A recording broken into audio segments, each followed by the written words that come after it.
আমি তো টেনশনে অবস্থা শেষ, আমার হাত পা মানে কাঁপতেছে রীতিমতো, যে আমাকে কি শুনবে না শুনবে, কি হবে, মানে একদম রিয়েল লাইফ ইন্টারভিউ বলা যায়।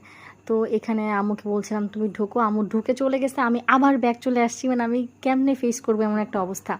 তারপর আম্মু, তারপর আপু, আন্টি, তারপর আমার দুল কাকি, এই যে সবাই ছিল, সবাই বোঝালো যে না চলো, সবাই ওয়েট করতেছে। তো আমি প্রচণ্ড নার্ভাস ছিলাম। আর যাওয়ার পর তো মজার মজার কাহিনী হয়েছে। আমার নানু ভাই যিনি, উনি তো আমাকে যে কত রকম সেই রকম, মানে বেশ আগে যেভাবে মানুষকে সবাই দেখা হতো, আমাকেও কিন্তু আমার ইন্টারভিউ বোর্ডে সেইভাবে ফেস করতে হয়েছে। তো আসেন ক্লিপটা একটু শেয়ার করি আপনাদের সাথে।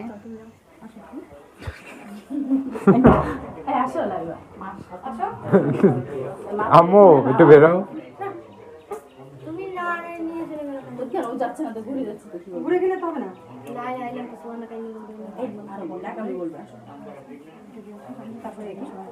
ওই মুহূর্তগুলো দেখলে